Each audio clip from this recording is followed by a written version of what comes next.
নুরা পাগলা নামক একজনের মাজার ভেঙে কবর থেকে লাশ উঠিয়ে একেবারে মেইন রোডের উপর পুড়িয়ে দিয়েছে বিক্ষুব্ধ জনতা। এইটা নিয়ে সারা বাংলাদেশে তোলপাড়। আমি সোশ্যাল মিডিয়াতে দেখলাম এটার আসল কারণ কি আর রহস্য কি। অনেকে আমরা শুনে আটকে উঠছি, লাশ পুড়িয়ে দেওয়া হয়েছে। আসলে উনি কে, উনার সম্পর্কে যে অভিযোগগুলো এসেছে এগুলি শুনে আমার মাথার মধ্যে আসমান ভেঙে পড়েছে। এই নুরা পাগলা তিনি নিজেকে ইমাম মাহাদি বলে দাবি করেছেন, নাউজুবিল্লাহ। 1980-র দশকে সে এলাকা থেকে একবার পালিয়ে চলে যায়, পরে কিভাবে দফা রফা করে আবার এলাকায় আসে এবং নিজেকে দাবি করেছেন ইমাম মাহাদি। কালেমার মধ্যে এনেছেন পরিবর্তন, লা ইলাহা ইল্লাল্লাহ মাহাদি রাসূলুল্লাহ আস্তাগফিরুল্লাহ। সে এভাবে শুধু তাই করে নাই, কোরআনকে বলেছে বুঝপাতা। কোরআন নাকি একটা মূল্যহীন গ্রন্থ এবং তার ভক্তদেরকে 6 তাকবীরে জানাজা দিত, তারও জানাজা হয়েছে 6 তাকবীরে। এইভাবে ইসলামের নামে শিরিক, বেদাত, মাজার, বিভিন্ন রকমের ব্যবসা করে কত মানুষের ইমানকে ধ্বংস করেছে এই নুরা পাগলা, আল্লাহ ভালো জানেন। তার এলাকার মানুষের মুখের অভিযোগ, এগুলি তার দেখা। ওই এলাকার মানুষ, ইমান আকিদা রক্ষা কমিটি থেকে শুরু করে বিভিন্ন মানুষ তার প্রতি নাখোশ ছিল। এমনকি সর্বশেষ যেটা করলো, সে জীবিত থাকা অবস্থায় কাবার আদলে প্রায় 12 ফুট একটা মাজার তৈরি করে, ঘর তৈরি করে, সম্পূর্ণ কাবা ঘরের রং দিয়ে।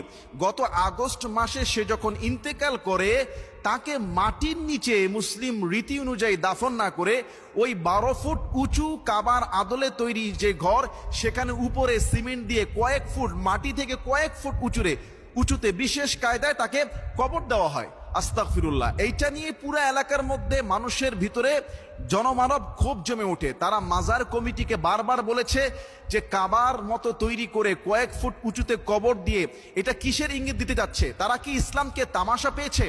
তারা মাজার কমিটিকে অনুরোধ করেছে তার কবরটা মাটির নিচে দেওয়ার জন্য।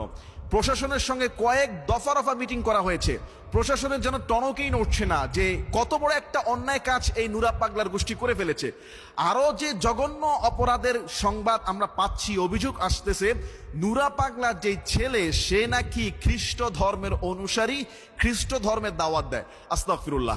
আসলে কেউ যদি ইমাম মাহাদি দাবি করে নিজেকে এবং কালেমায় পরিবর্তন আনে, আজানে পরিবর্তন আনে, আর কোরআনকে বলে বুঝ পাতা, মূল্যহীন গ্রন্থ, তার তো ইমানই থাকার কথা না। তার ইমান নাই, তার অনুসারীদের ইমান থাকবে না, তারা সম্পূর্ণ মুশরিক কাফের।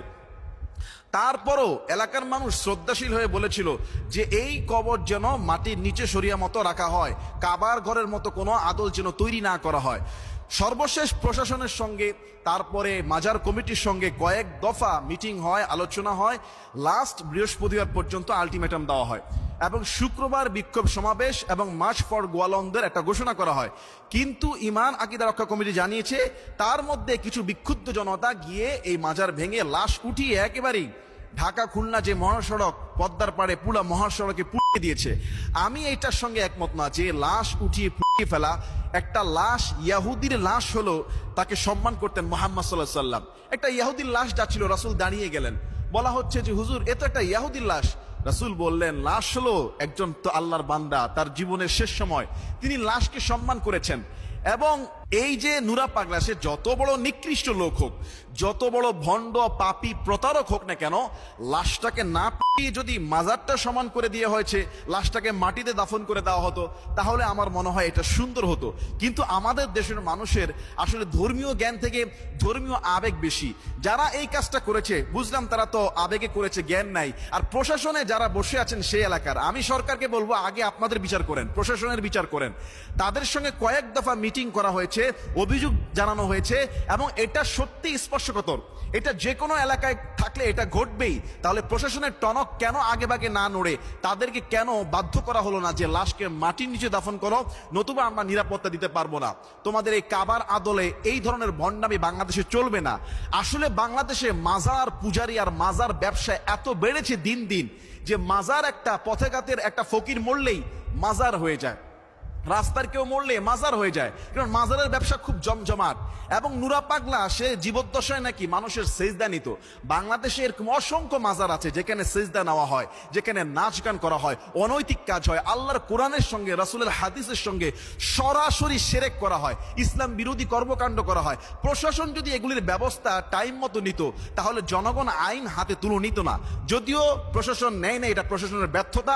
তাদেরকে আগে জবাবদিহির আওতায় আনা, তারপর যারা যারা এই লাশটি পুড়িয়েছে তাদেরকেও জবাবদিহিতার আওতায় আনা, যে কেন একটা লাশকে পোড়ানো হলো। সে যতই নিকৃষ্ট হোক, লাশ তো পোড়ানো যাবে না। আর সে যে নিকৃষ্ট কাজ করেছে, তাই সে যে মৃত্যু পর্যন্ত হেনস্থার শিকার হয় না, এটাও তার সৌভাগ্য। ওই এলাকার প্রত্যেকটা এলাকার এরকম ইমান আকিদা রক্ষা কমিটি থাকা দরকার, যারা এরকম নিজেকে ইমাম মাহাদি দাবি করে, রসুলুল্লাহ জামাতা দাবি করে, আজানের শব্দে পরিবর্তন করে, কোরআনকে বলে ভুয়া, নাউজুবিল্লাহ মিন যালিক। এটা আমাদের জন্য দুঃখজনক। আমরা আলেমরা ব্যর্থতা, আমাদের দাওয়াতি কাজের মধ্যে রয়েছে ঘাটতি।